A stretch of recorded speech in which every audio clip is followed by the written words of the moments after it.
Assalamualaikum warahmatullahi wabarakatuh. Alhamdulillah, wassalatu wassalamu ala rasulillah wa ala alihi wa sahbihi wa man wala, amma ba'd. Baik Bapak dan Ibu hadirin jamaah yang insyaallah dimuliakan Allah Subhanahu wa taala. Kabar sehat Pak, Bu, sehat semuanya? Alhamdulillah, nikmat yang luar biasa ya Bapak dan Ibu sekalian. Nikmat sehat dan juga waktu luang. Mohon maaf ini belum terpasang.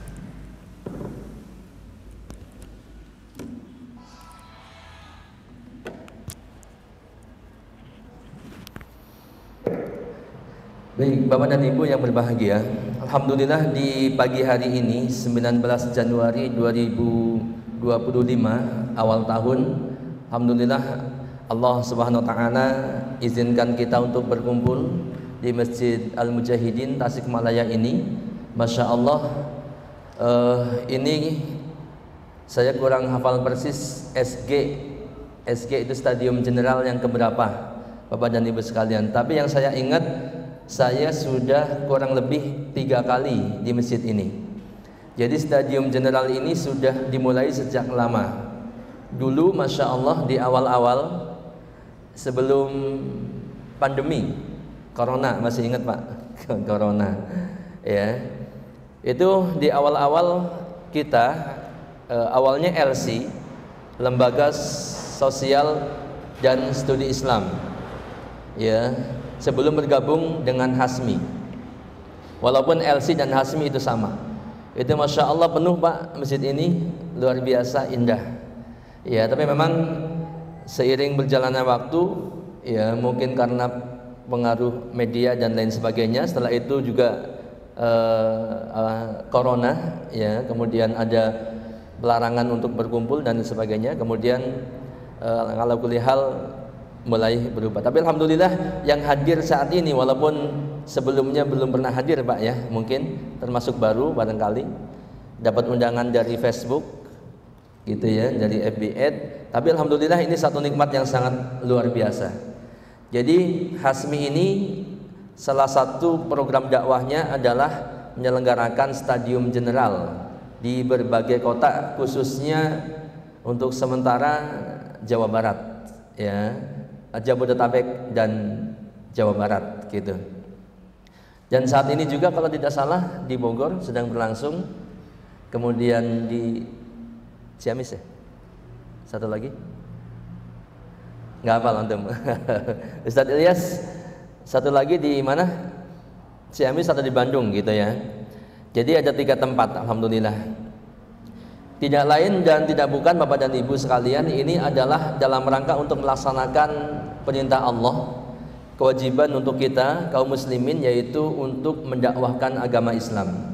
Khususnya adalah masalah tauhid dan mewaspadai bahaya syirik. Sehingga tema Stadium General kita kali ini adalah tauhid versus syirik.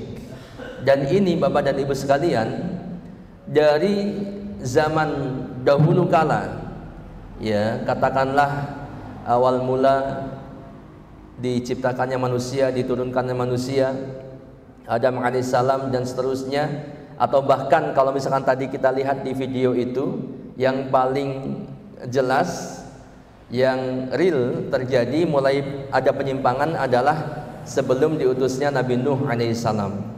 Mulai ada penyimpangan, yaitu penyimpangan dalam kesyirikan, sehingga diutuslah Nuh alaihissalam untuk meluruskan kembali umat yang sudah menyimpang. Begitu dan seterusnya sampai hari kiamat, tauhid dan syirik selalu versus, selalu berlawanan ya. Jadi tidak mungkin menyatu ya, dan ini akan selalu kontra. Untuk itu kita perlu tahu ya, bagaimana hakikat daripada tauhid dan kemudian hakikat syirik dan bahayanya. Bapak dan Ibu, kita sudah siapkan satu materi.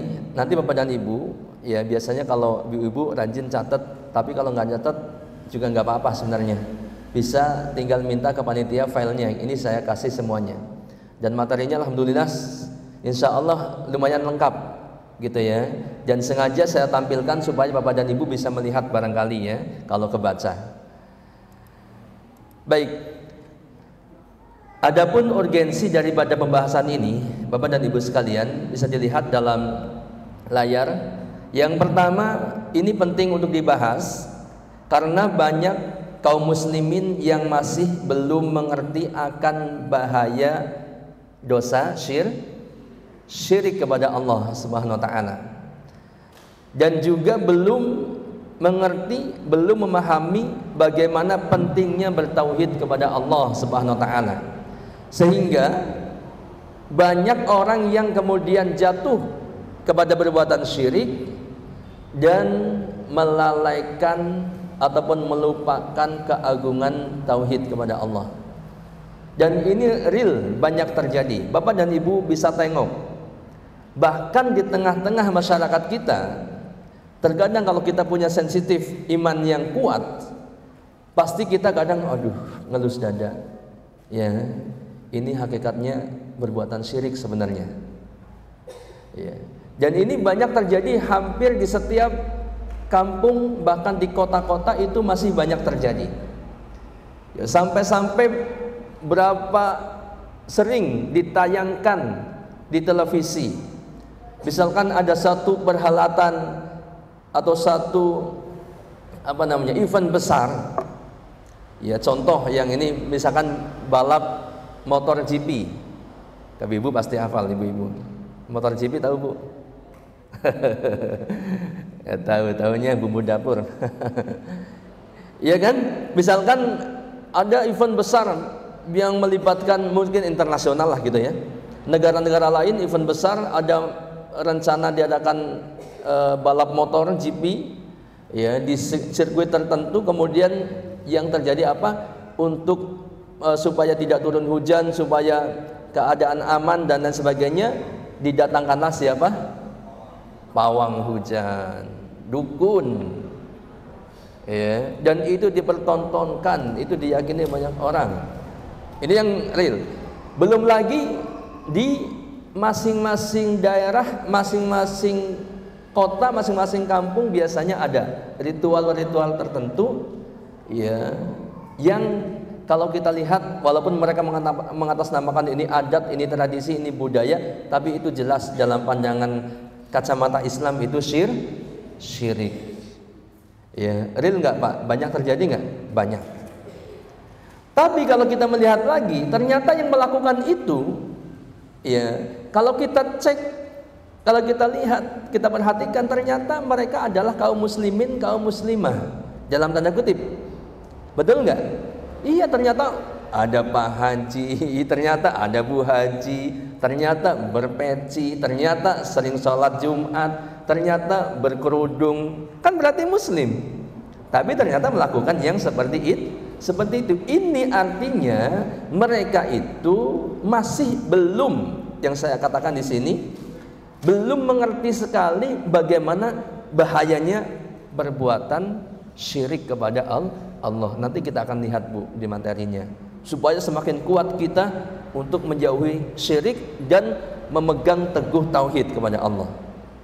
Bapak dan Ibu sekalian, walaupun yang menyampaikan orang kayak saya nih, tapi ilmu ini adalah ilmu yang paling utama, yang harus diketahui sebelum ilmu-ilmu yang lainnya. Iya, terlepas siapapun yang menyampaikan. Bahkan kalau anak-anak kita atau anak-anak SMP menyampaikan tentang ilmu tauhid dan bahaya syirik, ini ilmu yang paling utama. Sebab siapa yang memegang ilmu tauhid, siapa yang memegang tauhid dengan teguh sampai dia wafat, itu keselamatan dunia dan akhirat. Ya, meskipun hidupnya katakanlah tidak sebaik, tidak sehebat orang-orang yang inginkan, tapi kalau tauhidnya kuat, kita lihat nanti pembahasannya. Ya. Yang kedua, kenapa penting bahwa materi tentang tauhid, penjelasan tentang tauhid dan juga bahaya syirik ini adalah pembahasan yang paling utama yang disampaikan, yang harusnya disampaikan dalam kajian-kajian atau seminar-seminar. Sebab ini merupakan tujuan inti daripada diutusnya para nabi dan rasul. Bapak dan Ibu sekalian, jadi Allah mengutus, menjadikan seseorang menjadi nabi dan rasul itu bukan untuk sia-sia, bukan gak ada tujuan, bukan apalagi untuk main-main, enggak. Itu masalahnya serius sekali, ya, yaitu untuk apa? Untuk mendakwahkan tauhid, untuk mendakwahkan ajaran Islam dari zaman dahulu sampai Rasul yang terakhir, yaitu Rasulullah Muhammad sallallahu alaihi wasallam. Itu intinya. Ya, percaya nggak Bu? Percaya nggak? Yakin? Ya, kita lihat dalilnya. Ya, supaya lebih yakin. Saya yakin Bapak Ibu percaya. Supaya lebih yakin. Surat An-Nahl ayat 36. Ya, a'udzu billahi minasyaitonir rajim. Walaqad ba'atsna fi kulli ummatir rasulan an i'budullah wajtanibut tagut. Artinya, dan ini Allah yang berfirman, dan sesungguhnya kami telah mengutus rasul pada tiap-tiap umat. Jadi dari umat ke umat itu diutus rasul, kan begitu ya, untuk menyerukan apa yang diserukan oleh para rasul itu dari umat ke umat, dari kurun ke kurun, dari zaman ke zaman. Beribadahlah hanya kepada Allah saja, yaitu tauhid, dan jauhilah tagut. Tagut itu semua sesembahan yang diibadahi selain Allah, itu tagut. Ya, yang intinya adalah syaitan. Itu. Ini perintahnya atau ini ayatnya. Ya, dikuatkan dengan ayat yang lain, dan ayat yang lain banyak sekali. Wa ma arsalna min qablika mir rasulin illa nuhi ilaihi annahu la ilaha illa ana fa'budun. Dan kami, wa ma arsalna min qablika mir rasulin, dan kami tidak mengutus seorang rasul pun sebelum kamu. Sebelum siapa? Nabi Muhammad sallallahu alaihi wasallam. Karena ini Allah berfirman kepada Rasulullah sallallahu alaihi wasallam. Ya, tidak diutus seorang rasul pun sebelum kamu Muhammad, melainkan kami wahyukan kepadanya. Apa isi wahyunya? Ya, yaitu annahu la ilaha illa ana fa'budun. Bahwasanya tidak ada sesembahan yang berhak disembah selain aku, maka beribadahlah hanya kepadaku. Ya, jelas kan? Jelas. Ya, ini disebutkan jadi semua rasul, ya, sebelum diutusnya Rasulullah, rasul-rasul terdahulu ini yang didakwakan sama. Ya, tidak ada ilah yang berhak diibadahi selain Allah, dan beribadahlah hanya kepada aku. Rinciannya Bapak dan Ibu sekalian, ya, mungkin saya nggak akan bacakan, tapi lihat, ya, Nabi Nuh alaihissalam, ya, seruannya apa? Ya, ini, ya qaumi ibudullah ma lakum min ilahin ghairu. Wahai kaumku, beribadahlah kepada Allah, sekali-kali tidak ada bagi kalian ilah selain Dia. Tidak ada Tuhan selain Allah. Pun sama demikian kaum Ad, sama seruannya Bapak, ya, Bapak dan Ibu, sama. Ya, ubudullah ma lakum min ilahin ghairu. Nabi Saleh kepada kaum Samud, sama, ya qaumi ibudullah ma lakum min ilahin ghairu. Yang artinya, wahai kaumku, sembahlah Allah, sekali-kali tidak ada ilah bagimu selain Dia, selain Allah. Nabi Syuaib kepada kaum Madian pun sama seruannya. Ya, kemudian Nabi Isa kepada Bani Israel. Nah, Nabi Isa alaihissalam yang kemudian oleh kaumnya yang menyimpang justru malah dituhankan, padahal Nabi Isa alaihissalam justru mendakwahkan tauhid, mengajak umatnya untuk hanya beribadah kepada Allah Subhanahu wa taala. Ya, wa qala al-masih ya bani Israil u'budullaha rabbi wa rabbakum. Ya, meskipun Nabi Isa alaihissalam kemudian dituhankan oleh sebagian kaumnya yang menyimpang, ya, tapi pada hakikat Nabi Isa tidak pernah mengajak orang lain atau manusia untuk menyembah dirinya. Bahkan Nabi Isa sendiri mengajak untuk mentauhidkan Allah. Ya, ini jelas Bapak dan Ibu sekalian, ya. Baik, ini alasannya ataupun urgensi daripada pembahasan bahwa masalah tauhid dan syirik itu harus terus kita dengungkan, kita sosialisasikan kepada masyarakat. Masalahnya pertama tadi, masih banyak yang terjerumus kepada bahaya besar daripada perbuatan syirik. Yang kedua, memang ini adalah inti daripada dakwah para nabi dan rasul. Dan inti kita atau tujuan kita diciptakan oleh Allah di muka bumi ini. Wa ma khalaqtul jinna wal insa illa liya'budun. Illa liya'budun, untuk beribadah kepada Allah. Kata ahli tafsir, kalau tidak salah Ibnu Abbas radhiyallahu anhu, liyuwahhiduni, yaitu untuk mentauhidkan aku, Allah. Ya, untuk mentauhidkan Allah Subhanahu wa taala. Ya, Bapak dan Ibu sekalian. Baik. Kemudian kita akan mencoba menyelami bagaimana hakikat tauhid. Ya, mungkin penjabarannya tidak akan sedetail apa yang Bapak dan Ibu bayangkan, tapi insya Allah ini bisa menjadi penguat untuk kita supaya tauhid kita lebih kokoh. Ya, baik. Secara bahasa, tauhid itu artinya ja'alus syai' wahidan awil ifrad, yaitu menjadikan sesuatu satu atau tunggal. Ya, maka sering dikatakan mengesahkan Allah. Ya, menjadikan suatu satu ataupun tunggal.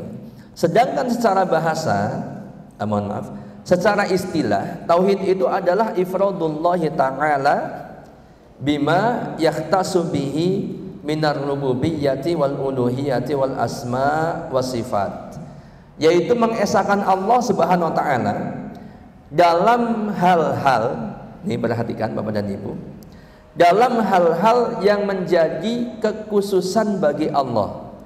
Ya, mengesahkan Allah dalam hal-hal yang menjadi kekhususan bagi Allah Subhanahu wa taala, baik dalam rububiyahnya, uluhiyahnya maupun asma wa sifat.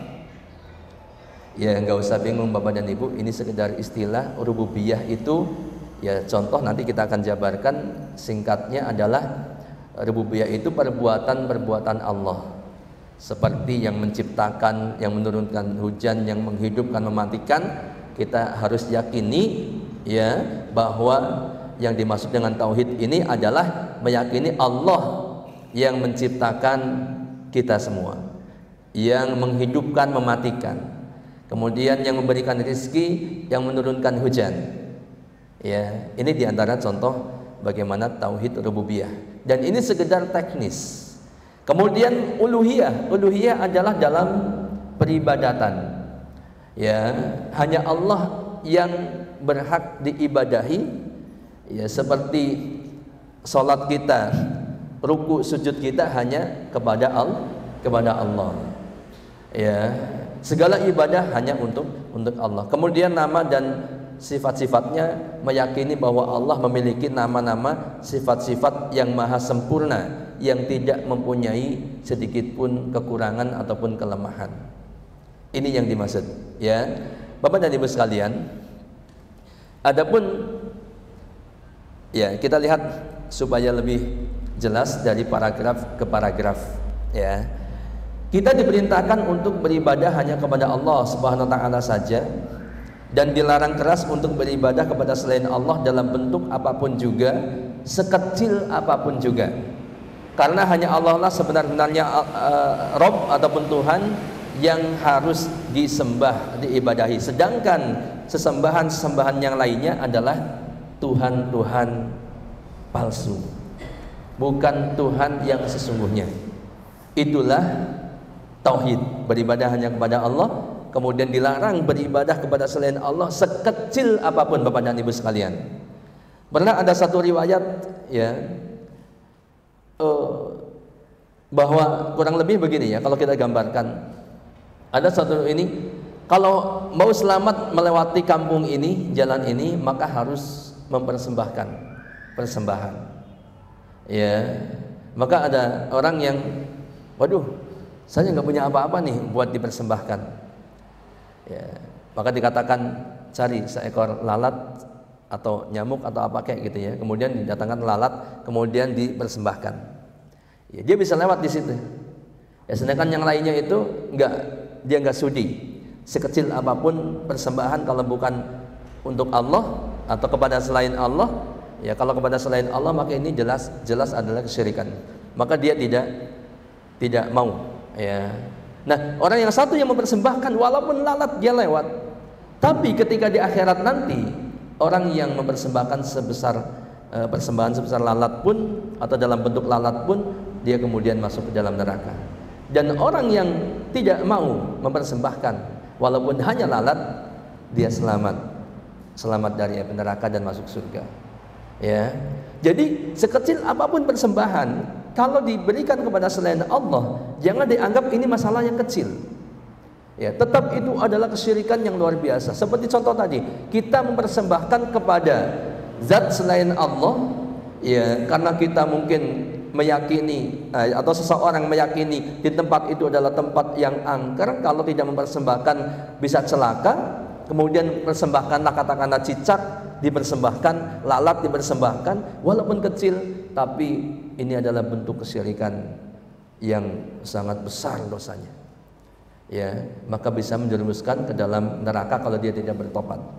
Baik, dalil tentang tauhid ini, ya, silakan bisa dilihat dalam surat An-Nisa 36, wa'budullah wa la tusyriku bihi syai'a. Ini tentang tauhid, beribadahlah kepada Allah dan janganlah kalian mempersekutukannya dengan sesuatu pun. Ya, surat Ar-Ra'd 36, qul innama umirtu an a'budallah wa la usyriku bihi ilaihi ad'u wa ilaihi ma'ab. Katakanlah sesungguhnya aku, siapa? Rasulullah, diperintah untuk hanya menyembah Allah dan tidak mempersekutukan sesuatu pun dengan Dia. Hanya kepadanya aku seru manusia dan hanya kepadanya aku kembali. Baik, kita ringkas. Ini dalil-dalilnya ya. Nah, gambaran tentang tauhid rububiyah. Bapak dan Ibu sekalian, sekali lagi ini hanya teknis supaya kita lebih mudah memahami. Sebenarnya nggak mau dibagi juga nggak masalah. Ya, yang penting faham, gitu kan? Baik, kandungan daripada tauhid rububiyah bahwa hanya Allah lah pencipta alam semesta dan semua yang ada di dalamnya, pengatur penentu segala-galanya, pemberi dan pencegah, yang menghidupkan, yang mematikan, yang mengadakan, yang meniadakan. Allah adalah penguasa tertinggi, raja dan pemilik semuanya. Kekuasaannya tidak ada batasannya dan tidak ada kekuasaan yang dapat menandingi kekuasaannya. Semua makhluk berada dalam genggaman kekuasaannya, nggak ada yang terlepas. Semua yang dikehendaki Allah pasti terjadi dan semua yang tidak dikehendakinya tidak akan pernah terjadi.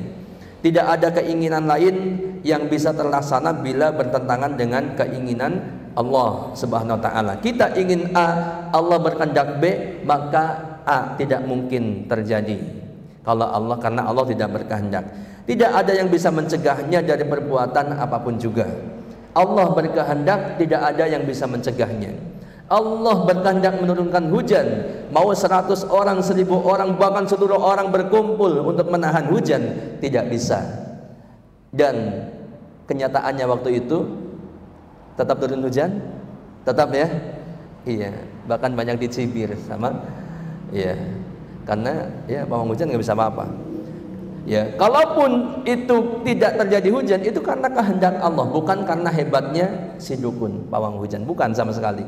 Berapa banyak, kalau memang benar-benar hebat berarti dia bisa memastikan tidak turun hujan. Tapi nyatanya berapa kali, berapa banyak ya kenyataan yang walaupun ada pawang hujan tetap hajatan kita dihujani, bahkan sampai banjir. Ya, kan begitu.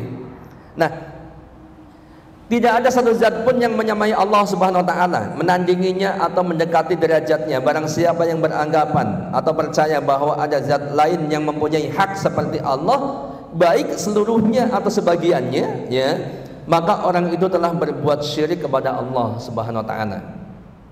Ya, tidak boleh sama sekali kita berkeyakinan bahwa ada zat lain yang menyamai Allah dalam, ya, dalam derajatnya atau menandingi kekuasaannya, kehebatannya dan lain sebagainya.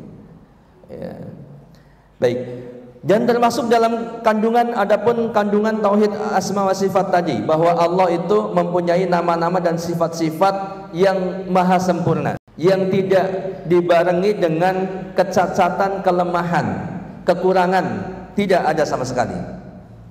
Ya, mohon maaf ketika Allah mengatakan laisa kamitslihi syai'un wa huwas sami'un basir. Tidak ada sesuatu pun yang serupa dengan Allah, dan Dia maha mendengar lagi maha melihat. Maha mendengarnya Allah itu sama sekali tidak ada kelemahan, sama sekali tidak ada kekurangan. Jangan pernah kemudian disamakan dengan maha mendengarnya dengan mendengarnya manusia atau makhluk yang lainnya. Tidak boleh. Tidak sama sekali. Melihatnya pun demikian. Gak ada kelemahan. Kalau kita melihat, mohon maaf Bapak dan Ibu sekalian, saya melihat wajah-wajah Bapak saja kadang buram. Bukan karena Bapak buram, bukan, tapi mata saya yang udah, ya, mungkin harus pakai kacamata. Ya, pun demikian Ibu. Mungkin Ibu melihat saya buram. Bukan karena pandangan Ibu, bukan, tapi memang ya wajah-wajah kurang tidur, ya, karena perjalanan jauh, kurang duit juga mungkin. Tapi kalau kurang ajar enggak, insya Allah. Ya, baik. Jadi ini sifat-sifat Allah dan nama-namanya itu maha sempurna. Tidak sama sekali ada kekurangan, kelemahan, enggak sama sekali. Ya. Nah ini harus diyakini oleh kita. Jangan sampai kemudian ada, wah, ini kayaknya Allah ada yang kurang deh. Ini kurang sempurna deh. Kayaknya enggak sehebat ini. Enggak, jangan sampai demikian. Nah untuk itu kita kuatkan di sini. Ya, baik. Termasuk kandungan tauhid uluhiyah, ya, ini mohon maaf, ini kita renungkan, ya, apa adanya saja, gitu ya, adalah mempersembahkan seluruh peribadatan hanya kepada Allah Subhanahu wa taala. Segala bentuk peribadatan seperti, ya, ruku, sujud, salat, puasa, doa, kurban, haji, nadar dan lain sebagainya, ini harus sepenuhnya dipersembahkan kepada Allah Subhanahu wa taala. Tidak boleh sujud kepada selain Allah. Sujud, benar-benar sujud dengan penuh ketundukan, ya, kekhusyuan, takut, ta'zim kepada selain Allah tidak boleh. Baik itu kepada raja yang masih hidup ataupun kepada raja yang sudah meninggal ada di kuburannya, ataupun kepada ulama sekalipun yang sudah meninggal yang ada di kuburannya, tidak boleh sujud, ruku, sujud. Karena ruku, sujud ini adalah salah satu bentuk beribadahan pengagungan. Ya, ini harus hanya dipersembahkan kepada Allah, termasuk nadar, termasuk doa. Ya, maka tidak boleh doa itu ditujukan kepada malaikat. Mohon maaf, ini contoh saja. Ya malaikat, saya besok mau ada hajat. Enggak boleh ini. Dosa syirik, karena doa itu harus hanya kepada Allah.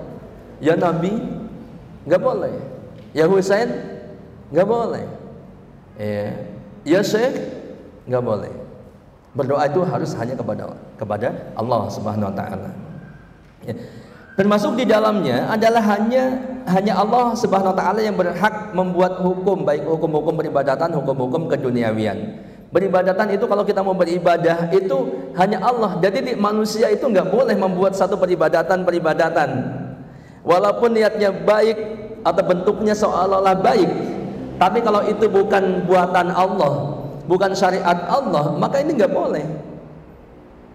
Gitu ya. Jadi jangan, meskipun kita udah title kita setinggi apapun, ya, mungkin profesor berkali-kali. Kalau ada S100 mungkin S100 gitu ya, bukan hanya S3 tapi S100, tetap tidak boleh membuat syariat hukum-hukum peribadatan. Ya, ini nggak boleh sama sekali. Jadi hanya Allah yang berhak. Sebenarnya pun demikian dengan termasuk masalah urusan-urusan dunia. Sebab Islam itu mengatur semuanya gitu.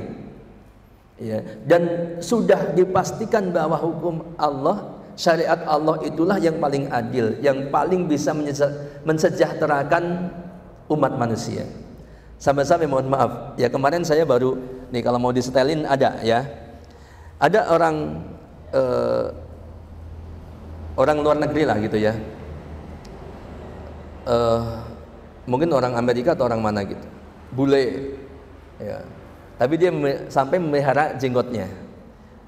Dia mengatakan yang kurang lebih dia rindu pada sosok pemimpin muslim yang pasti kata dia adil. Ya, kalaupun ada misalkan jizyah atau apa yang dalam Islam itu ditetapkan, itu pasti lebih adil daripada pajak yang diterapkan. Sampai dia mengatakan saya pun sampai memelihara jenggot karena saking kagumnya dengan sistem Islam, gitu ya. Dan memang perintahnya begitu. Ya Bapak dan Ibu bisa lihat di dalam Al-Quran ataupun hadis-hadisnya ya. Karena ini untuk kesejahteraan bersama. Dan walaupun itu, dan ini sebenarnya bisa dilaksanakan tanpa harus menunggu, jangan terus image-nya, wah kalau begitu saya harus, tanpa harus menunggu negara yang dalam tanda kutip Islam, ya, itu bisa dilaksanakan karena syariat itu ada individu, betul nggak? Ada perintah sholat, perintah ini, perintah itu, yang itu ditujukan untuk individu tanpa harus menunggu berdiri dulu, gitu kan? Kemudian ada syariat keluarga, ada bermasyarakat, gitu kan? Dan sampai seterusnya sampai yang tinggi.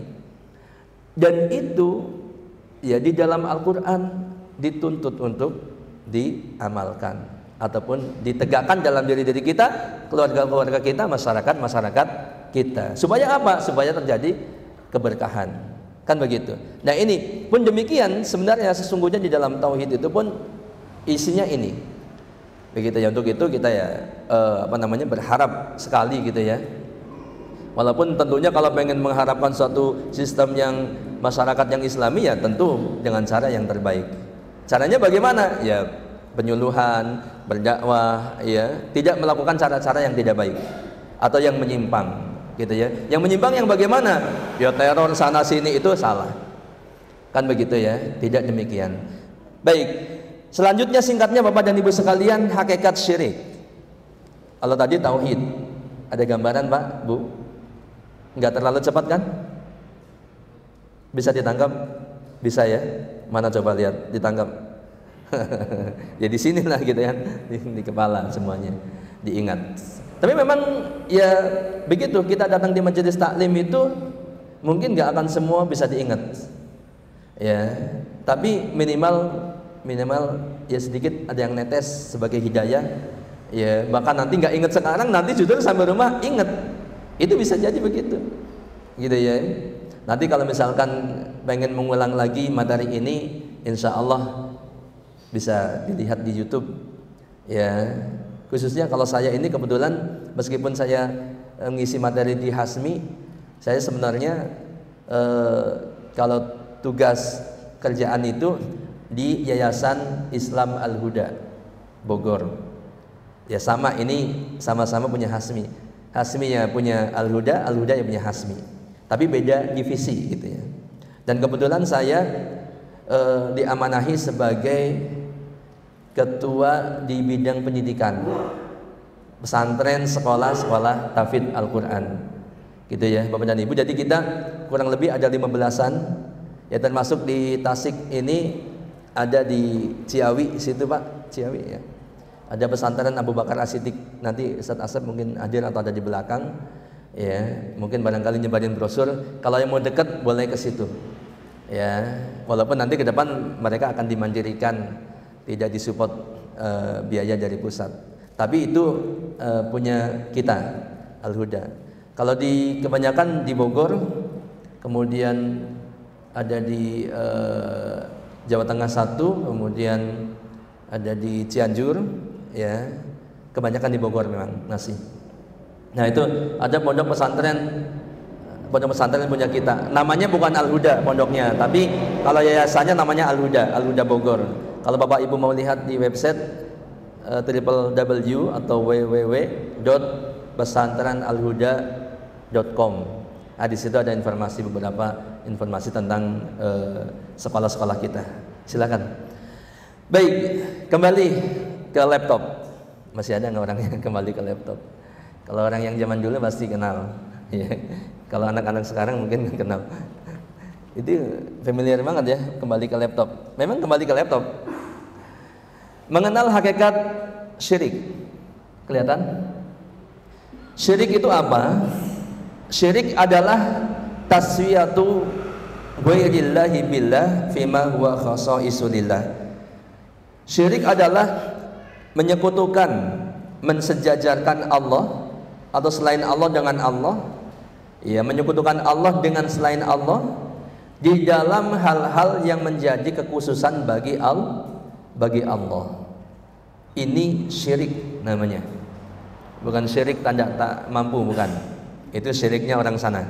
Ya, syirik yang dimaksud dalam syariat adalah ini: menyekutukan selain Allah atau menyekutukan Allah dengan selain Allah, menyamakan selain Allah dengan Allah.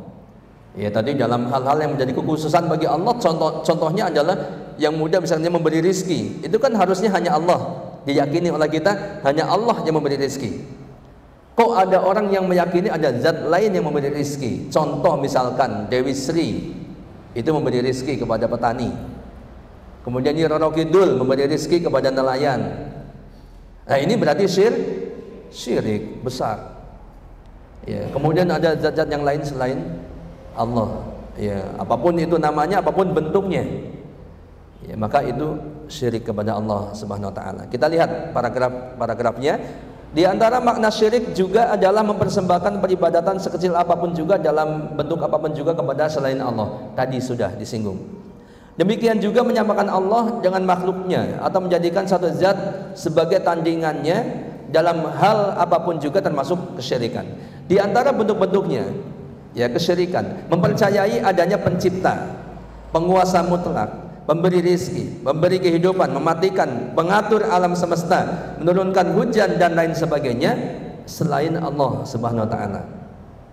Kalau ada yang mempercayai yang menurunkan hujan adalah dewa itu, dewa hujan, dewa apa selain Allah, maka itu kesyirikan. Ya, ini kesyirikan. Termasuk kesyirikan adalah menyamakan Allah Subhanahu wa taala dengan makhluknya, baik dalam zat, sifat-sifatnya ataupun nama-namanya yang khusus bagi Allah. Ya, tadi masalah sifat-sifatnya tidak boleh menyamakan Allah dengan makhluknya. Ya, misalkan tadi mendengarnya, ya Allah mendengarnya kayak kita, ini nggak boleh.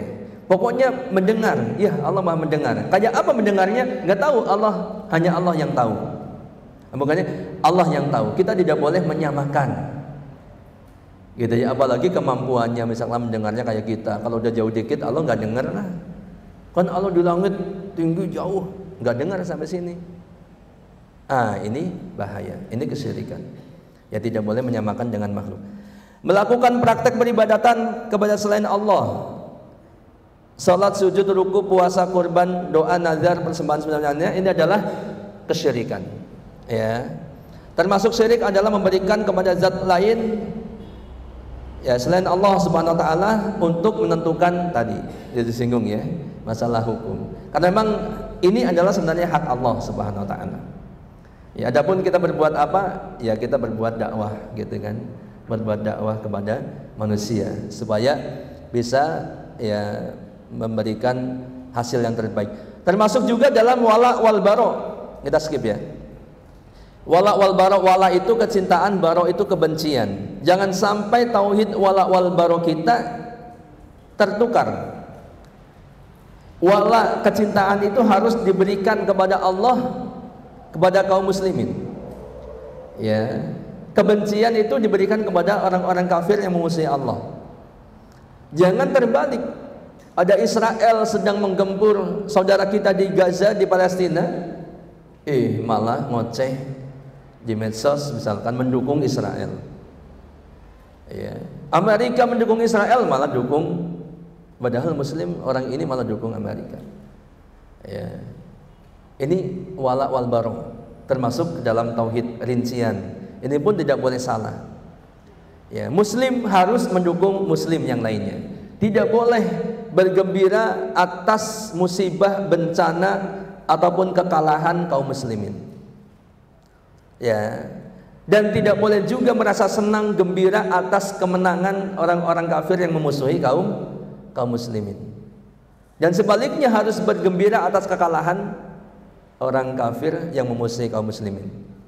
Dan harus bergembira atas kemenangan kaum muslimin. Ya, dan harus bergembira sekarang di Los Angeles dikalahkan oleh Allah. Gembira nggak? Boleh nggak gembira? Itu seluruh dunia nyatanya gembira kan?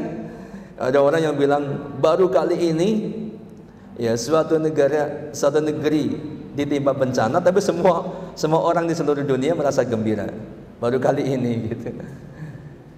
Ya lagian salah sendiri. Ya memang begitu. Itu ya wa makarallah. Allah membalas makar mereka. Baik, Bapak dan Ibu sekalian, itu gambaran syirik tadi ya sebagiannya. Insya Allah ya sebenarnya semua yang hadir insya Allah fahamlah gitu ya. Intinya syirik itu mudahnya itu ya tadi ya, kalau masalah keyakinan, orang disebut syirik itu meyakini ada pencipta selain Allah, ada pemberi rezeki selain Allah, ada yang menurunkan hujan selain Allah, ada yang menghidupkan mematikan selain Allah. Ya, itu gambarannya. Atau misalkan beribadah, sujud, ruku, ya, kemudian apa lagi? Saum, puasa kok ditujukan untuk selain Allah. Itu syirik. Doa, ya tadi udah disinggung. Ya ini saya ulang lagi, mohon maaf ini sebagian nanti ada yang sepuh-sepuh Pak ya. Ini syirik, doa kepada selain Allah. Ya, doa kepada nabi, doa kepada malaikat, doa kepada orang-orang saleh yang hidup ataupun yang mati. Itu kesyirikan. Ya. Baik, Bapak dan Ibu sekalian, ini bentuk-bentuk perbuatan syirik yang real yang terjadi di tengah-tengah masyarakat kita. Apa saja? Yang pertama di antaranya adalah sihir dengan segala bentuknya. Ada pelet, ada santet, ada tenung, ada sihir mahabbah, pengasihan dan lain-lain. Ya. Ini mohon maaf ibu-ibu biasanya kalau pengen menggait atau menjadikan suaminya lebih cinta atau bahkan mau merebut suami orang lain gitu ya, akhirnya pakai sihir pelet misalkan atau mahabbah atau apa. Datangnya kemana? Ke dukun. Atau praktek sendiri dari mana? Dari buku-buku yang sesat gitu kan. Ini caranya begini, caranya begini. Kan ada tuh buku-buku kitab sihir. Ya, jadi kalau pengen mendapatkan dia pakai itu. Dan ini adalah kesyirikan, ya, kesyirikan kepada Allah. Kemudian yang kedua, memohon kekayaan, jodoh atau yang lainnya kepada selain Allah. Tadi sudah disinggung. Minta jodoh kepada kuburan, misalnya minta jodoh kepada pohon-pohon besar, minta jodoh kepada patung, minta jodoh kepada malaikat, minta jodoh kepada leluhur. Ini kesyirikan, ya. Mempercayai ramalan Joyoboyo atau semua ramalan apapun bentuknya. Yang paling terkenal Joyoboyo ini yang gadang-gadang itu ramalannya benar, banyak terjadi khususnya masalah pemerintahan gitu. Ya. Padahal mah kebenaran ya. Tapi yang jelas tidak boleh mempercayai ramalan siapapun atau apapun bentuknya, mau zodiak, mau garis tangan, mau kitab primbon, tidak boleh. Ya, meramal masa depan mau terjadi apa, ya, kemudian kita yakin nggak boleh, sebab masa depan itu hal yang gaib. Dan sesuatu yang gaib itu hanya ada di sisi Allah pengetahuannya. Hanya Allah yang tahu masalah yang gaib. Termasuk masa depan, termasuk jodoh, termasuk rezeki, ya, termasuk apa lagi? Kejadian-kejadian. Besok mau ada apa, lusa mau ada apa. Jangan percaya kalau ada orang yang mengatakan dulu sempat viral tahun tanggal 12 bulan 12 2012. Ini yang udah tua-tua nih. Iya kan? Mama siapa? Mama siapa namanya? Hafal banget berarti, ingetin terus. Saking viralnya, belum ada medsos padahal waktu itu ya. Di TV. Terjadi enggak? Bohong, tapi bohong gitu kan. Ya memang enggak ada yang tahu gitu. Hanya Allah yang tahu. Jadi enggak boleh.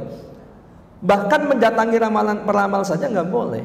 40 malam tidak diterima salatnya Bapak dan Ibu sekalian. Sekedar datang nggak percaya. Ya datang, Pak, mohon maaf nih tangan saya, jodoh saya siapa sih gitu kan misalkan. Ya dilamar, datang nggak percaya setelah itu, tapi tetap itu ada konsekuensinya. Tidak diterima salatnya selama 40 malam. Jadi nggak boleh main-main seperti itu. Kalau percaya ya itu udah, ini termasuk bentuk kesyirikan kepada Allah Subhanahu wa taala. Baik, kemudian pengobatan alternatif menggunakan ini ada khodam ya, menggunakan bantuan jin misalkan. Ini pun jelas dia meminta bantuan kepada jin, gitu kan. Nah, ini biasanya ada ciri-cirinya. Kalau yang buka praktek ahli hikmah misalkan contoh ya, tapi jangan semua dipukul rata. Tapi kalau ciri-cirinya seperti ini misalkan ada buka praktek pengobatan kok suruh datang bawa misalkan contoh yang mudah ya, besok atau nanti datang ke sini bawa ayam hitam semua. Ayam apa namanya? Oh ibu hafal. Gak hafal terus. Ayam cemani misalkan ya. Terlepas mau hitam semua, mau putih semua, mau merah semua. Kalau syaratnya begitu itu bukan Islami. Ya jelas itu sudah cirinya. Ya kemudian belum lagi nanti ibu besok kesini bawa misalkan daleman ibu, mohon maaf ya, ya entah itu yang di depan, yang di belakang, yang di bawah dibawa, ya atau sisirnya ibu bawa gitu. Nah itu udah ciri-ciri. Ya kemudian lagi nulis di telur, ya raja, nah itu udah jelas itu. Kemudian ya semacam itu mencurigakan, itu berarti itu praktek ya perdukunan. Jambi-jambi yang syirik, bukan jambi ya, bukan doa-doa yang umum. Ini pun demikian. Kadang jambinya itu nggak jelas, was, kita juga nggak tahu artinya, tapi setan nyambung. Memang begitu sinyalnya. Ya semakin aneh itu semakin setan. Ada bu, mohon maaf ini, mungkin bapak ibu pernah melihat di YouTube tuh. Naudzubillah min dzalik itu, cuman sayangnya ada aja pengikutnya, dan itu adanya di Bogor. Pak Haji siapa namanya? Oh. Naudzubillah min dzalik, ngeri sekali, sampai itunya model jambinya itu tersebar luas di YouTube, dijelaskan vulgar sekali. Konon katanya sudah dilaporkan tapi nggak ada tindakan.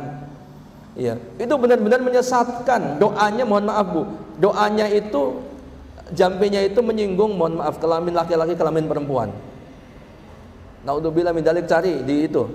Kalau pengen jelas saya sebutkan misalkan RDAY,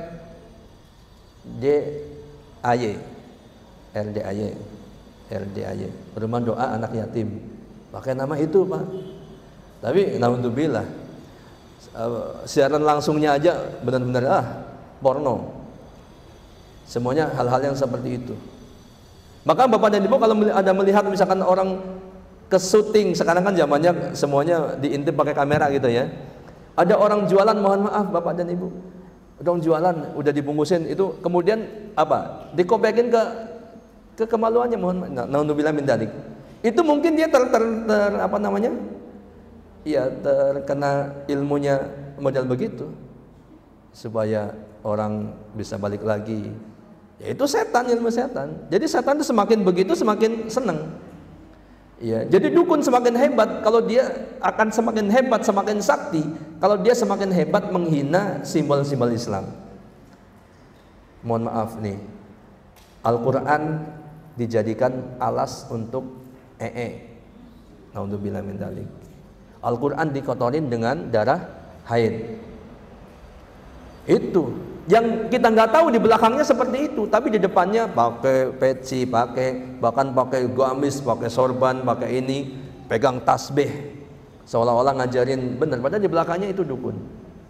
Ya, kemudian bisa ngobatin ini sakti, itu di belakangnya naudzubillah min dzalik sampai seperti itu. Dan itu udah mesti. Kalau orang yang bisa sihir, punya kesaktian yang di luar itu, kalau dia bukan karomah karena bukan orang soleh, ya dia pasti dukun. Dia pasti bekerja sama dengan jin, setan. Itu. Ya.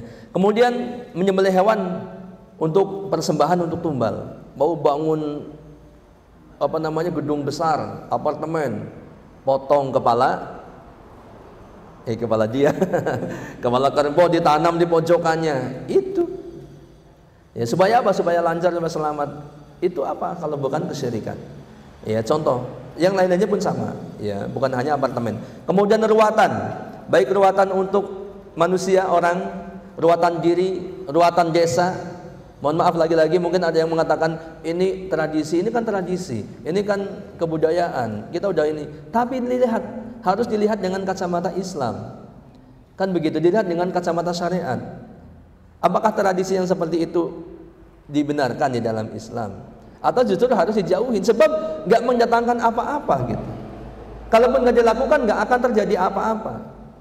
Ya, kalaupun dilakukan bukan berarti terus kemudian menambahkan. Semuanya itu atas kehendak Allah, bukan karena ruatan kemudian negeri kita aman-aman saja, bukan sama sekali.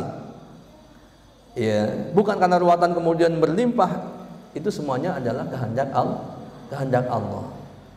Ya, berapa banyak mungkin, mohon maaf, di Aceh dulu misalkan, ya, bukan saya menuduh ininya, tapi mungkin ada oknum-oknum juga yang mungkin meyakini ini laut harus diruat gitu misalkan, harus di ini, tapi tetap aja kalau udah ini mah Allah kehendak nggak ada. Gempa bumi mau 100 kali diadakan ruatan juga kalau Allah berkehendak. Jadi bukan masalah itu. Nah, tradisi yang seperti itu, ya, apakah benar dalam Islam atau dibenarkan, apakah dibolehkan? Ya harus ditimbang. Sebab kita Muslim, kalau misalkan bukan Muslim sih, oke silakan, nah itu agama masing-masing. Ya kita sampaikan itu karena kita cinta kepada mereka, ya kita cinta kepada saudara kita sama Muslim, jangan sampai terjatuh pada bahaya yang mengancam dia. Bukan karena kita benci kepada mereka, justru karena kita cinta. Karena kita cinta. Ya kecuali kalau mereka beragama lain, ini urusan mereka. Kan begitu. Memakai jimat bentuknya apa? Ada cincin, kalung, gelang, keris kecil, taruh di dompet atau dikantongin, atau taruh di tasnya. Ya kemudian gunung wayang yang kecil, tahu kan gunung wayang Pak? Yang segitiga begini, agak segitiga. Dari tembaga atau dari kuningan gitu kan. Kemudian wayang Semar, bener ya? Bapak ada pengalaman nggak ngeliat beginian? Kadang ada orang yang menunjukkan seret gini, ini ada keris, itu semua jimat. Ya, kemudian ada simbol-simbol yang dulu dengan kertas raja-raja, itu bagian daripada kesyirikan. Mempersembahkan sesajen kepada selain Allah, sama. Ya, apapun bentuknya tadi disembahkan kepada selain Allah. Kemudian selamatan untuk Dewi Sri, mau nanam setelah panen, gitu kan? Bahkan ada ritualnya sampai diarak patung Dewi Sri keliling-keliling kampung. Itu pun demikian, bagian daripada kesyirikan. Mempersembahkan sesajen ketika membangun rumah, tadi sudah dicontohkan. Ya kemudian ada di atas, mohon maaf, walaupun ada yang membela, ya di atas atap gitu ya, ada bendera, ada padi, ada pisang, ada apa lagi? Telur, ada kembang mungkin ya. Ya, orang bilang itu kan biar kalau tukangnya lapar tinggal makan pisang misalkan. Ya kalau nyatanya kagak dimakan juga gitu kan. Nah ini tradisi, tapi sekali lagi harus dilihat ya, apakah Islam mengajarkan seperti itu atau justru Islam melarang seperti itu. Sebab yang seperti itu biasanya pasti ada keyakinan ya, supaya lancar, supaya aman, supaya selamat, kan begitu ya. Mengeramatkan kuburan, oke, ini jelas tadi disinggung berkali-kali ya. Berdoa kepada selain Allah melalui perantaraan orang yang sudah mati, memohon kepada Allah Subhanahu wa taala ya, baik yang memohon kepada selain Allah, baik yang dimohon itu nabi, malaikat ataupun wali. Sudah disinggung, mempercayai atau memohon kepada khadam, pelayan gaib, ilmu kekebalan tubuh, ilmu gaib. Jadi kalau ada orang yang kebal tubuh, ini bisa dipastikan dia ilmunya pasti ilmu sihir gitu ya. Bisa pasti begitu nggak? Iya, nggak ada. Soalnya dalam Islam itu nggak ada kebal, nggak ada kebal senjata, nggak mempan senjata, nggak ada. Buktinya Rasulullah dan para sahabat berapa banyak yang meninggal wafat gugur dalam medan jihad. Kalau memang benar Islam ada ilmu kebal, ya Rasulullah nggak terluka dalam perang, nggak terluka ketika dakwah di Taif dilempar batu, ya, dan juga para sahabat nggak terluka oleh sabatan pedang, tombak ataupun panah, kan begitu. Dan ternyata semua itu terjadi, artinya tidak ada ilmu kebal di dalam Islam.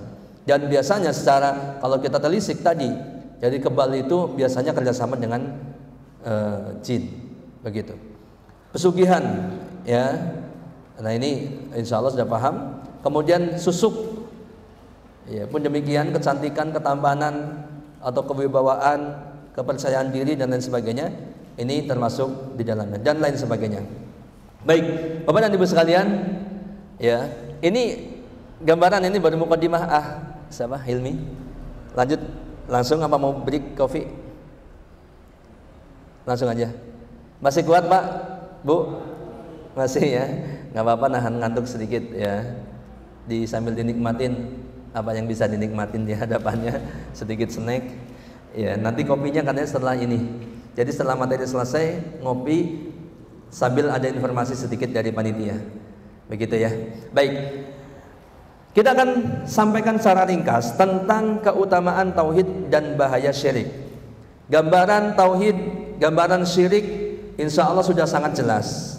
Tinggal kita menyerap bagaimana agungnya tauhid, sehingga kita perhatian ya kepada masalah tauhid ini.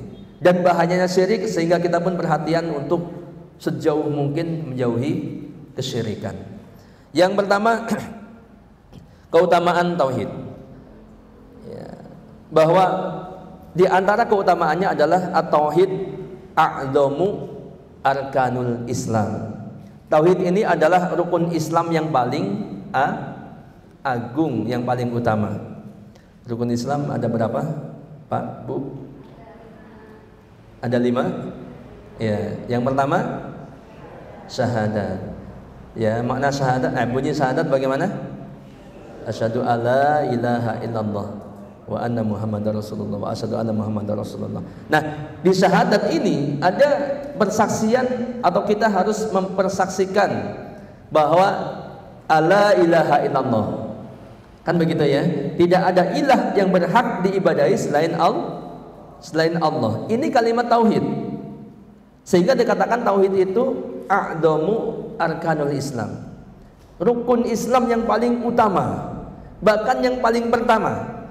Ya, non muslim kalau mau jadi muslim, mau jadi mu'alaf, mau masuk Islam, harus melewati gerbang yang paling utama. Ya, rukun yang paling utama yaitu syahadat. Kalau dia normal lisannya, ya bukan orang yang gagu, maka dia harus bersyahadat.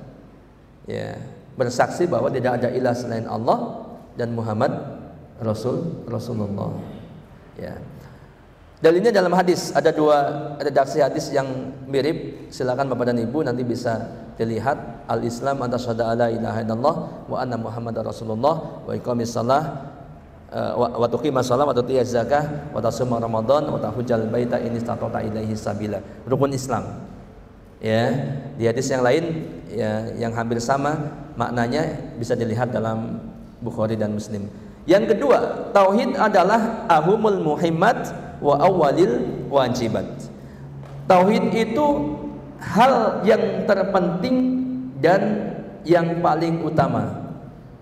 Kalau tadi rukun Islam yang paling a'dham, ini hal yang terpenting yang paling utama. Ya, kenapa? Sebab sampai-sampai diutusnya Rasulullah pun untuk tauhid.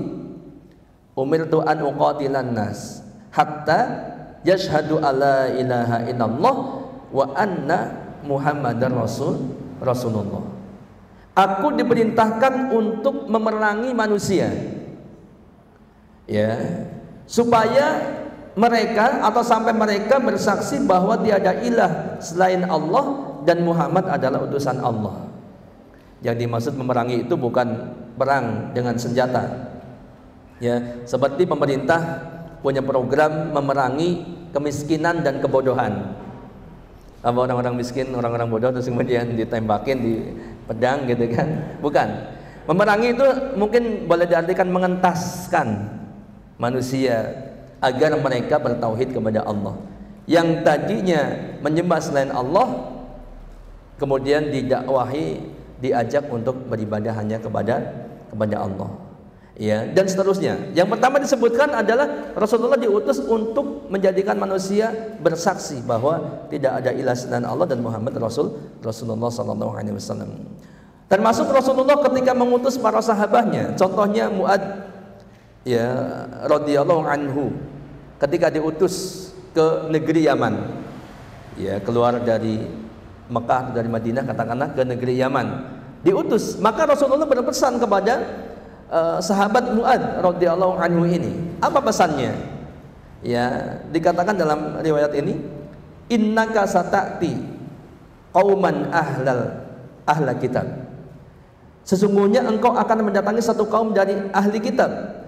Falyakun awwala ma tad'uhum ilaihi syahadatu alla ilaha illallah wa anna muhammadar rasulullah. Ya. Maka hendaklah pertama kali yang kamu sampaikan, yang engkau dakwahkan kepada mereka ahlul kitab itu adalah syahadat alla ilaha illallah wa anna muhammadar rasulullah.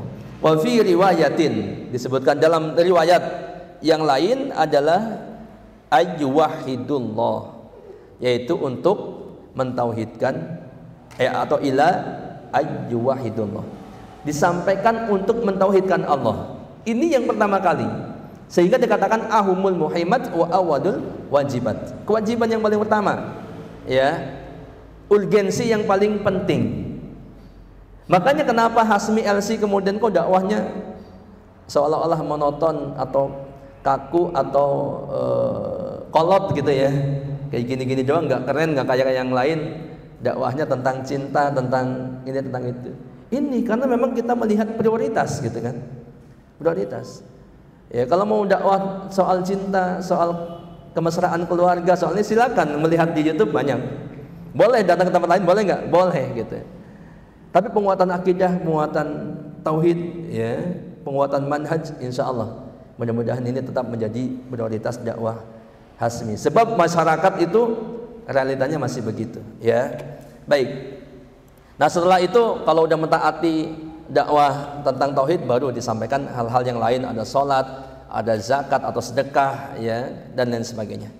Baik, yang ketiga, at-tauhid sababulil amni wal ihtida'u fid dunya wal akhirah.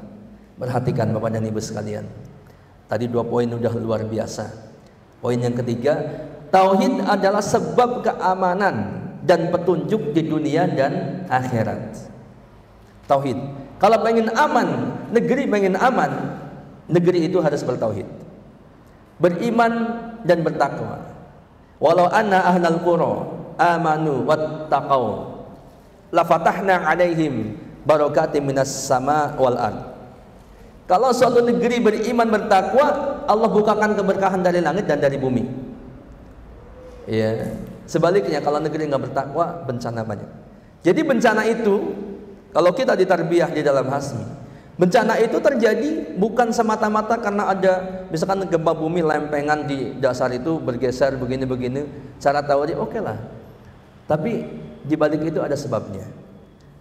Dan saya sering, ya pernah waktu gunung meletus Merapi, ya, di mana, Magelang, ya.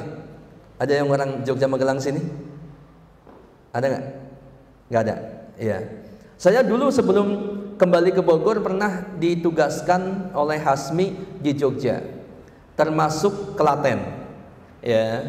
Dan di Klaten sebelum menyelenggarakan bedah buku Siratal Mustaqim, kita kan publikasi, ya. Kemudian kalau nggak salah saya pangkas rambut, ya, ngantri atau pas pangkas rambut itu ngobrol sama yang ternyata dia itu orang lereng Gunung Merapi.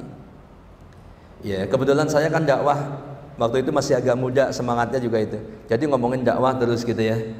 Ya, sambil mengajak orang untuk hadir di kajian bedah buku Siratal Mustaqim. Ya, si Mas itu, tukang cukur itu bilang, "Mas, kalau mau dakwah ke tempat saya, Mas, sana di lereng Merapi. Di sana, waduh, kemaksiatan luar biasa. Ya, perjudian, perzinaan di gunung-gunung lereng gunung itu terjadi luar biasa. Belum lagi kesyirikan, biasanya lebih kental. Ya, Mbah Marijan adanya di mana? Kenal Mbah Marijan? Kenal? Bukan Marjan yang sebentar lagi datang, bukan. Akhirnya mati nggak? Matinya di mana? Di dalam bunker. Iya, karena mungkin menantang Merapi itu gitu ya. Iya.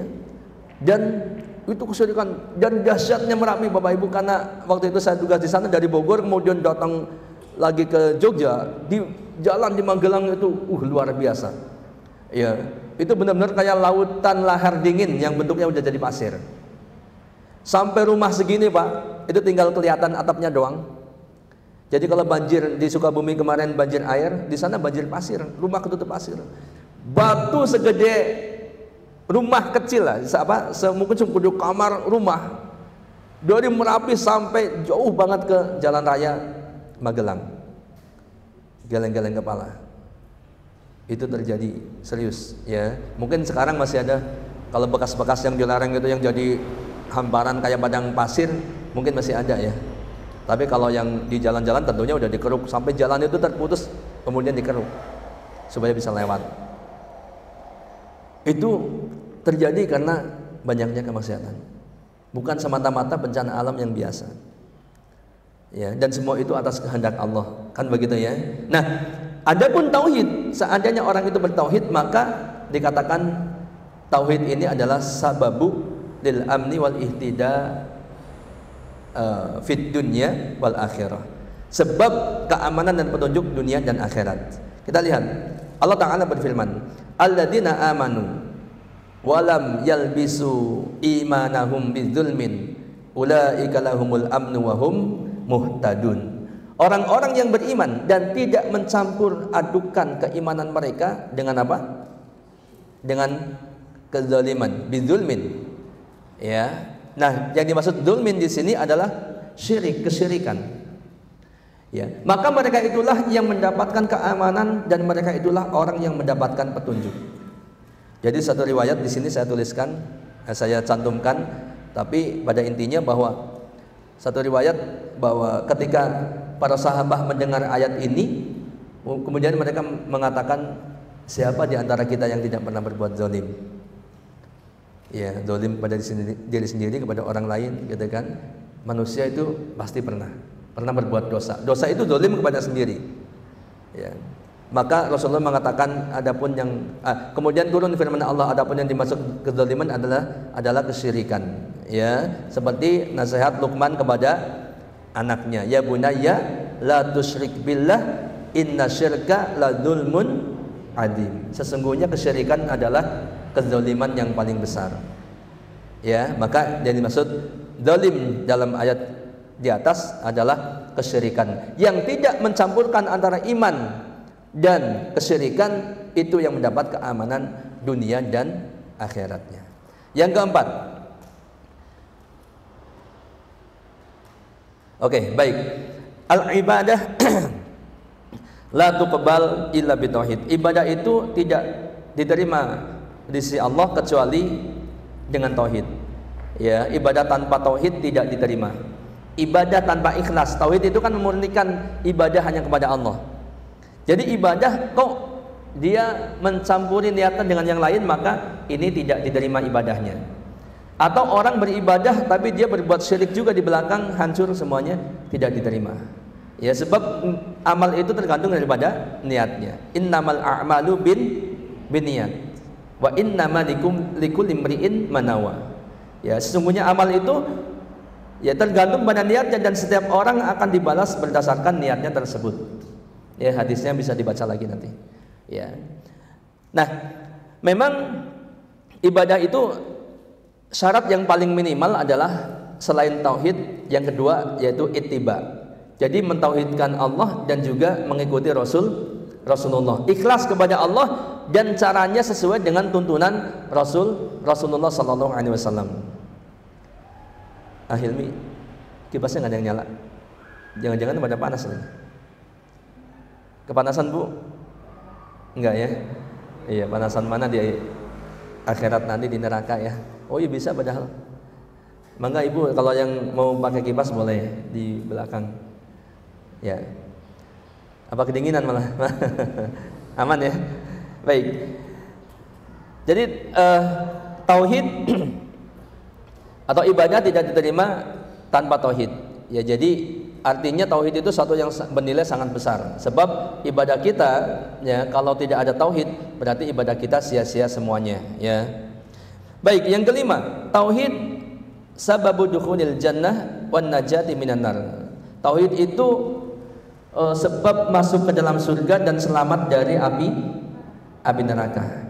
Ya, ini tauhid. Sebab masuk surga, selamat dari api neraka. Ya. Dalilnya apa? Hadis riwayat Muslim. Man mata wa huwa ya'lam alla ilaha illallah dakhalal jannah.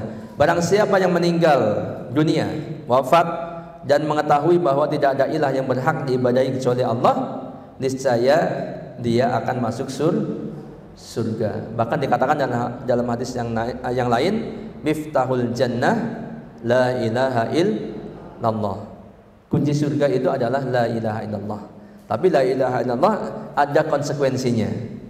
Ya, ada banyak rincian-rincian yang harus ada dalam konsekuensi daripada la ilaha illallah tersebut sehingga kuncinya bermanfaat. Nah, ini Bapak dan Ibu sekalian, tauhid itu sebab masuk surga dan selamat dari api neraka. Ada satu hadis yang memotivasi kita luar biasa atau kabar gembira untuk kita, ya, orang-orang yang bertauhid meskipun kehidupannya itu berlumur dengan dosa selain syirik. Ya, dalam riwayat Tirmizi dan Hakim, seorang laki-laki dihadapkan kepada Allah ya pada hari kiamat. Kemudian ditampakkan kepadanya itu 99 lembar catatan kesalahan dia. Yang satu lembarnya itu sejauh mata memandang, jauh sekali, atau banyak sekali catatan itu, dan itu ada 99 lembar. Ya, kemudian orang itu ditanya, ya, apakah engkau mengakui ini? Kurang lebihnya begitu ya. Maka dia tertunduk dan mengatakan, iya benar, itu saya. Wahai Rabb, takut dia. Ya. Kemudian, apakah engkau masih punya kebaikan? Dia bilang, enggak punya ya Rabb. Ya, maka kemudian dikatakan tidak. Ya, engkau masih punya kebaikan. Maka dikeluarkan apa? Dikeluarkan bitokoh, kartu. Ya. Yang isinya apa? Isinya adalah asyhadu alla ilaha illallah wa asyhadu anna muhammadar rasulullah. Isinya kartu tauhid, Bapak dan Ibu sekalian. Ya, artinya orang ini tuh punya kartu tauhid, punya tiket bahwa dia itu tidak pernah mensyirikan, mensekutukan Allah Subhanahu wa taala. Ya, maka kemudian bitokoh ini ditimbang. Ingat ya, di akhirat itu ada namanya mizan.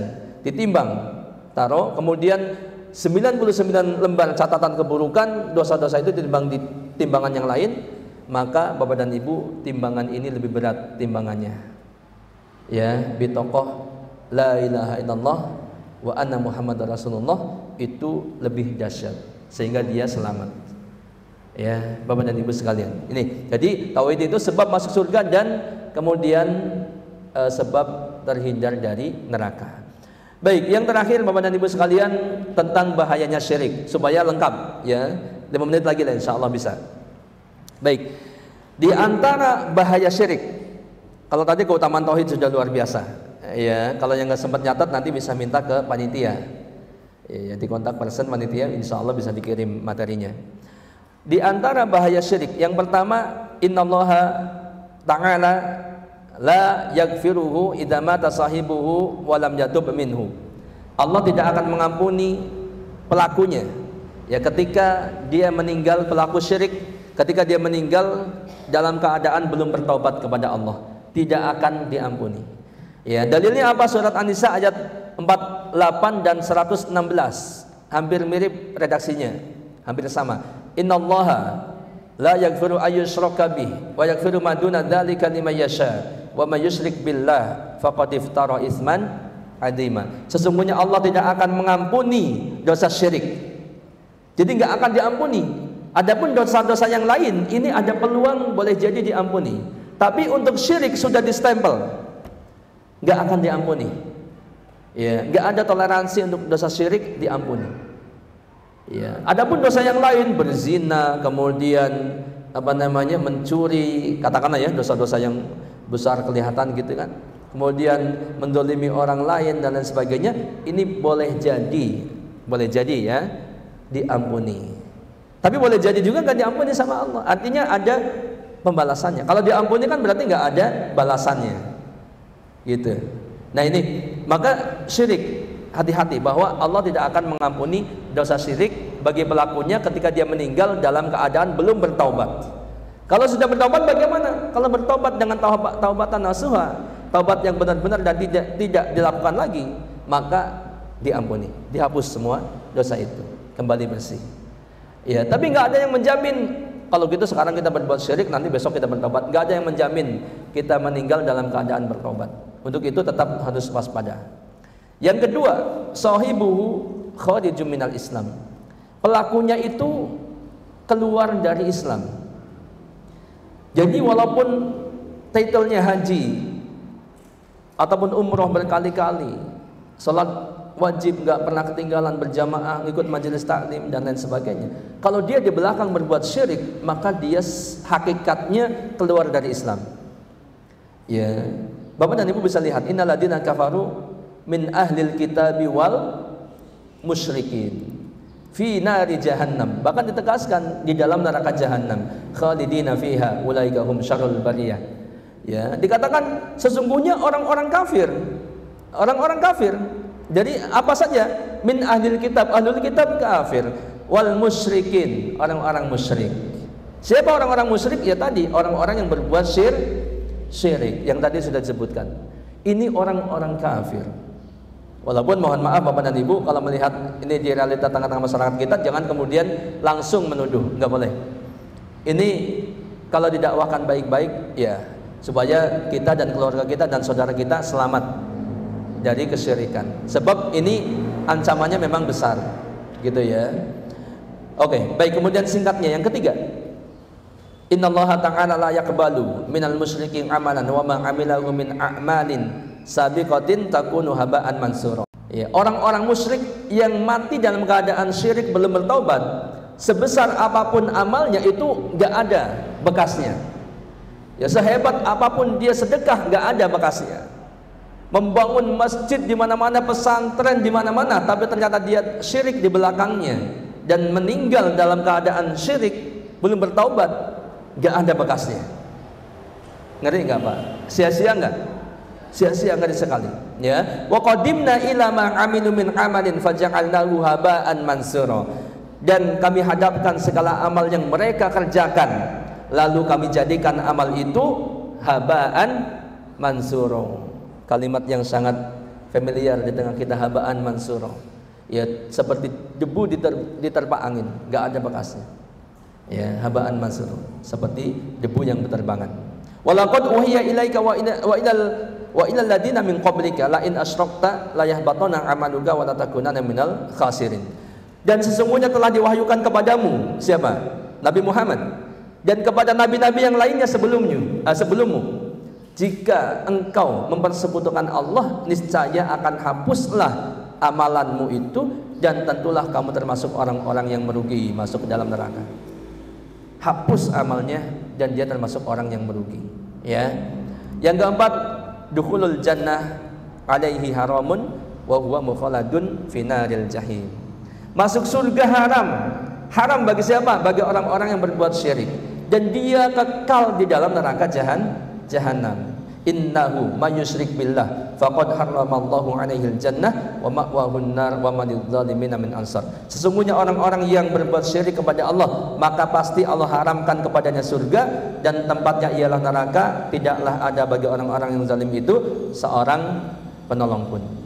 Nah, Bapak dan Ibu yang berbahagia, ini kurang lebih ada 4 bagaimana bahaya besar kesyirikan, dan tadi kurang lebih juga ada 4 atau 5 bagaimana keutamaan tauhid. Untuk itu tauhid versus syirik, Bapak dan Ibu sekalian, harus terus dikuatkan pada diri kita, keluarga kita, masyarakat kita, supaya kita semua selamat dunia dan akhirat kita. Ya, sebab akhirat itu benar-benar khairu wa abqa, lebih baik dan lebih kekal. Ya, kalau di jannah jelas jauh lebih baik daripada di dunia. Ya. Kemudian jannah kekal, neraka kekal. Maka hati-hati jangan sampai menyepelekan dosa syirik kemudian di neraka kekal selama-lamanya, Bapak dan Ibu sekalian. Ya, untuk itu harus jadi perhatian kita. Ya, mungkin harus keras, ya. Kalau dibilang keras, ya memang harus begini. Ya, bahkan ada yang menyampaikan lebih keras lagi daripada ini. Ya, kalau saya mungkin ada balut sedikit lembut dan lain sebagainya. Tapi intinya adalah kita harus kuat dalam tauhid, kemudian sejauh mungkin menjauhkan syirik. Wallahu a'lam bishawab. Mudah-mudahan bisa diterima ya Bapak dan Ibu sekalian, dan mohon maaf atas segala kekurangannya. Ini mohon maaf mungkin sedikit agak tambah waktunya, tapi insya Allah sebelum jam 11 atau maksimal jam 11 sudah bisa selesai, dan Bapak dan Ibu sudah bisa bersiap untuk sholat duhur atau kembali sebelum sholat duhur tiba. Baik, terima kasih atas perhatiannya. Subhanakallahumma wabihamdika asyhadu an la ilaha illa anta astaghfiruka wa atubu ilaik. Assalamualaikum warahmatullahi wabarakatuh.